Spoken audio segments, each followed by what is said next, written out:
What is up, everyone, and welcome to this part 2 of the what the fuck is MMR video. Now, with my previous video, a lot of people still had a lot of questions about the MMR system and their particular situation. In this video, I'll be trying to answer as many questions as I can, but remember guys, I'm not the holy grail of information about MMR.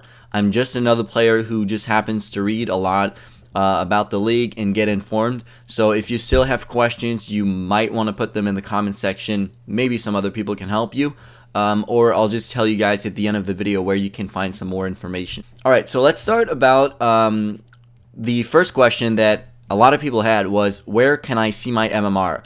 Now, MMR is hidden. It's a hidden elo and you cannot see it. You can only try to guess what it is by your LP gain. So if you're gaining, for example, as much as you lose, that means your MMR is probably just as high as your elo. So it's probably equal to your elo. And same thing, if you're losing a lot more LP than you're winning, then your MMR is probably a lot lower than your elo.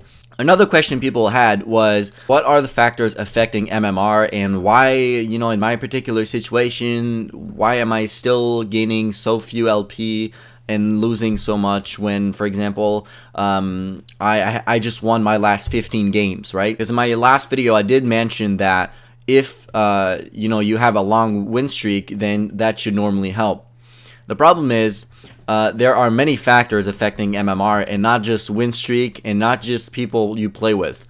Now, let me just run down 4 factors that I personally found that affect your MMR, and there might be a lot more than this. I just don't know all of them, but these are the factors that I personally know that will affect your MMR.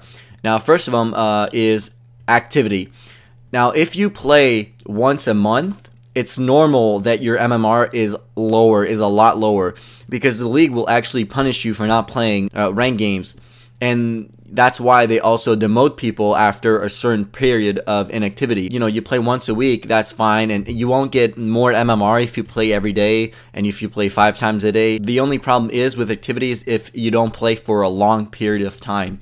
For example, myself, I went to play another game for about a month, and then when I came back, my MMR was really low and I had a lot of trouble getting back into it. But after a week, normally that will fix it. Now, the most important factor that will affect MMR is win-loss ratio.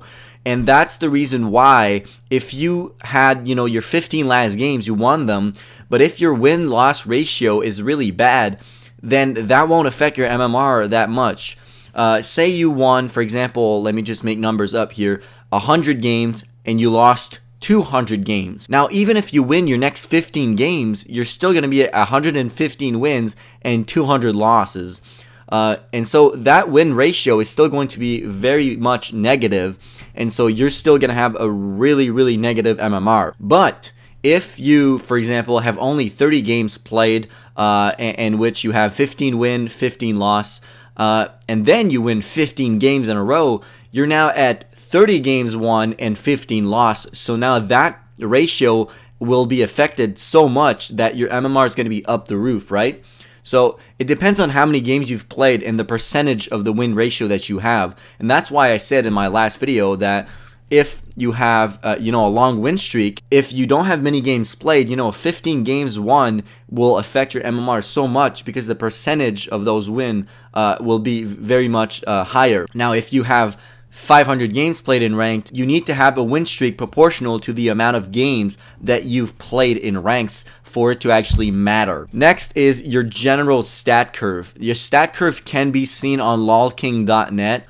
For example, you've won your last 10 games, and then your stat curve is really into an up tendance, right? And so that will also help your MMR. If you're in an up curve, you should be gaining a lot more points than if you're like in a really downwards curve. Alright, let's move on to the next thing that I wanted to be talking about, which is not actually MMR, but the questions people have been having is like, you know, why do I lose so many LP and why do I win so few? And I seem to have a positive win ratio, I seem to have this, I seem to have that. Not only MMR affects your win of LP and your loss of LP, and there are a lot of other factors that come into play. Another factor that I just wanted to throw in there, if you guys have been, losing, few, but you've been winning few as well, it's probably because you were at the top of the ladder. I mentioned this in the comments, and some people kept asking the question, why do I gain 5 LP? Why do I lose 5 LP? Now that your MMR is good, your MMR is probably equal to your ELO.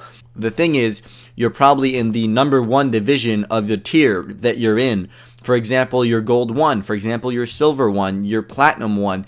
It's normal if you're in Platinum 1, Gold 1, Silver 1, Bronze 1, Diamond 1, whatever, that you win a lot less LP for every game you play. It should normally be around 5.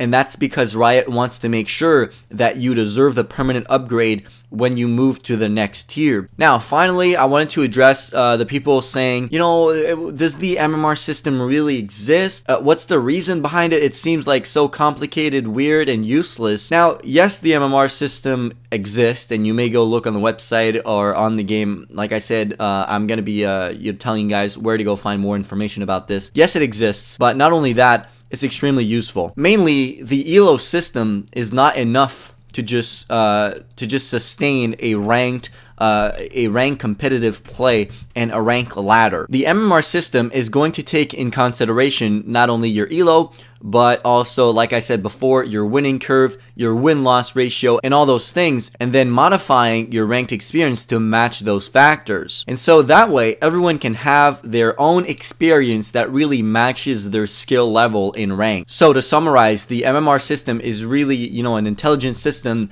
that is there to make sure everyone is where they belong.